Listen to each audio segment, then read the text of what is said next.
The phone rings with bad news. The email that ruins your day. The traffic jam that makes you want to scream. Chaos. It's the default state of the modern world. It's the barbarian at your gate. And it's not just outside. It's inside, storming the walls of your mind. Most people are prisoners of this chaos. Their peace is dictated by external events. When the world is calm, they are calm. When the world is in turmoil, so are they. They are reactive, a leaf tossed in a storm. But you are not most people. You are training to be a mental Spartan. In ancient Sparta, a warrior's strength wasn't just in his spear arm, it was in his mind. His ability to hold formation, to remain disciplined, to be calm and decisive while hell broke loose around him. That is the true meaning of strength.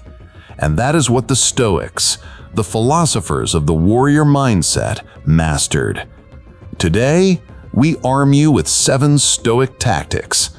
Not theories, tactics, forged in the fires of ancient philosophy, designed for the battlefields of your modern life. This is your training manual for emotional control. Your first lesson begins now. The most fundamental Stoic principle of all. Tactic 1. The dichotomy of control. The Spartans knew that in battle, you cannot control the enemy's numbers, their ferocity, or the weather. You can only control your own shield, your spear, and the man next to you.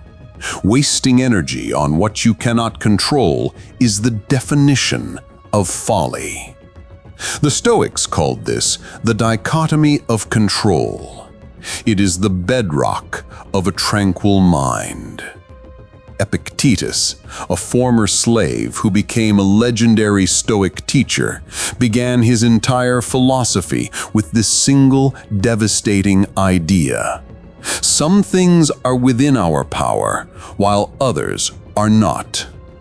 It sounds simple, but most people live their entire lives violating this rule.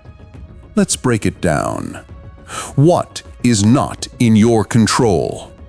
The past, the future, the actions of other people, the weather, traffic jams, the stock market, other people's opinions of you. What is in your control? Your judgments, your opinions, your desires and aversions, your effort, your character, your response to any given situation. When you feel stress or anger rising, I want you to perform a simple Spartan audit. Ask yourself, is this within my control? The driver who cut you off? His actions are not in your control. Your rage, your clenched fists, the choice to honk and scream and let it ruin the next hour of your life, that is your responsibility. That is within your control. The chaotic meeting at work, the opinions and emotions of your colleagues are not in your control. But your preparation, your listening, your reasoned response, and your decision not to take things personally, that is your fortress. By drawing this line, you conserve an immense amount of mental energy. You stop fighting ghosts. You focus your power where it can actually make a difference on yourself. This is the foundation. Master this, and you have already outpaced 90% of the population. Tactic 2. Practice negative visualization. Premeditatio malorum. This tactic sounds counterintuitive, even morbid, but for a Spartan it was essential. Negative visualization, or premeditatio malorum, the premeditation of evils, is not about pessimism. It is about psychological inoculation. The Stoics would regularly visualize the loss of their possessions, their status, even their loved ones. Why? Not to be sad, but to rob these potential events of their power to shock and destabilize. Seneca wrote, "He who has anticipated the coming of troubles takes away their power when they arrive." Here is your training drill. Tonight, before you sleep, don't just plan for your successful day tomorrow. Visualize the obstacles, the project that might fail, the difficult conversation you might have, the traffic you might sit in. Feel the frustration, the anger, the stress now, in the safety of your own mind. Then visualize yourself responding not with panic, but with stoic calm. See yourself applying the dichotomy of control. See yourself accepting the obstacle and focusing only on your response. By doing this, you are forging neural pathways. When chaos strikes in reality, your mind will not be encountering it for the first time. It will be executing a drill it has already run. You move from a state of shock to a state of readiness. You are no longer a victim of circumstance. You are a soldier who has prepared for this exact scenario. Tactic 3. Change your judgments. Change your reality. Marcus Aurelius, the emperor of Rome, spent his reign battling barbarians, plagues, and betrayals. In the midst of this, he wrote in his private journal, now known as Meditations, "You have power over your mind, not outside events. Realize this, and you will find strength." And how do you exert this power? Through your judgments. The Stoics believed that we are not disturbed by events, but by the judgments we attach to those events. Let me give you the Spartan translation. An obstacle is not a catastrophe, it is training. Your car breaks down. Common judgment. This is a disaster. My whole day is ruined. Why does this always happen to me? Stoic judgment. This is an inconvenience. It is outside my control. What is within my control? I can call a tow truck. I can reschedule my meetings. This is a test of my patience and resourcefulness. Someone is rude to you. Common judgment. He disrespected me. I must retaliate to defend my honor. Stoic judgment. That person is likely struggling with their own demons. Their behavior is a reflection of their inner state, not my worth.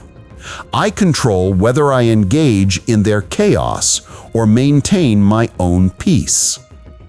This is cognitive framing. It is the ultimate mental martial art. You are not denying reality, you are choosing the most empowered and useful perspective on it. You are reframing every problem as practice. Tactic 4. The view from above.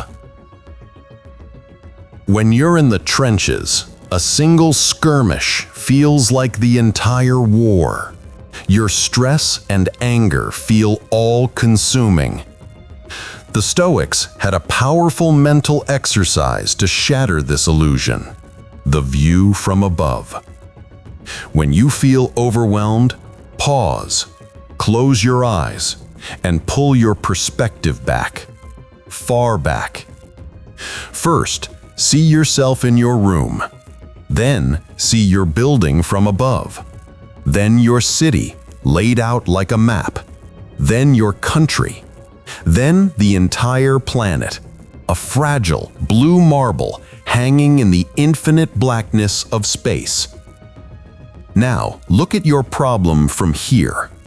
That argument, that missed deadline, that criticism. How does it look from the edge of the cosmos? Marcus Aurelius used this to humble himself and gain perspective. He wrote, Remember how small the world is when you look at the whole of it, and how tiny is the part of it that you are troubled about. This isn't meant to make your problem seem trivial. It's meant to make your mind seem vast. Your conscious mind is capable of holding the entire universe in its gaze. So why are you letting it be held prisoner by one small, fleeting event? This exercise dissolves the ego and reconnects you with the grand scheme of things. It is the ultimate antidote to self-importance and the anxiety that comes with it. Let's take a breath. We are halfway through our training. So far, you have learned to separate what you can control from what you cannot. Inoculate your mind by visualizing challenges. Reframe obstacles as opportunities for training. Gain cosmic perspective to shrink your problems. These are the inner disciplines, the fortifications of the mind. Now we move to the practical, external tactics. How a Stoic Spartan operates in the world. Tactic 5. Cultivate a morning and evening ritual. A Spartan warrior's life was built on ritual and discipline. There was no room for a mood. You did not wake up and decide whether you felt like training. The routine was the foundation. Seneca advised that we should carefully plan our days, not leaving them to chance. Your morning ritual, this is your armoring up. Before you check your phone, before you engage with the world, take 5 minutes. State your intention for the day.